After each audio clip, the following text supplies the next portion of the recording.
To those familiar with Wedgwood teapots, this is a very familiar shape, a sort of quite squat round teapot design.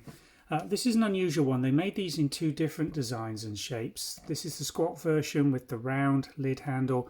This has also got the twin locking lid design. Can you see there? We've got two little lips that stick out from the inner wall of the lid, which have to be placed into those recesses in that narrowed inner rim. This one's in very fine condition, has been used previously. There is a bit of tannin staining down the strainer and the spout, but otherwise it's in very fine, clean condition, as you can see inside. Nice, clean interior.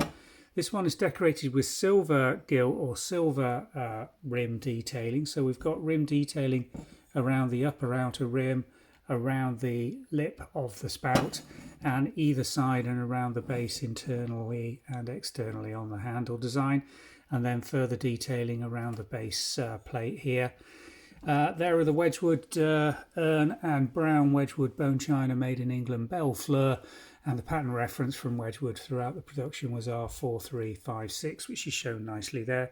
This has also got an indicator of batch number or some internal reference number 51. Don't think that relates to the year of manufacture. I think that is a batch or internal factory reference. Belle Fleur isn't that easy to find when you start looking for it. And a lot of people overdo the graphics and use the contrast to show this is a much darker blue and grey transfer pattern, but in reality, in real life, it's really quite faint, and I think this is demonstrating it quite nicely what the real effect is on this teapot design. It's in very good condition, a vintage Wedgwood, quite a rare pattern because it wasn't made in very large quantities. We've got just the one available. It came on its own, not as part of a tea service, so we've got no other supporting bits for this teapot, but a nice replacement item for somebody that's broken or looking for a Wedgwood Belle Fleur teapot. Thanks for watching. We'll pop a link in the description, which will hopefully take you directly to our website listing. All the measurements, dimensions, details that you need to make your decision are on the website listing. Thanks for watching.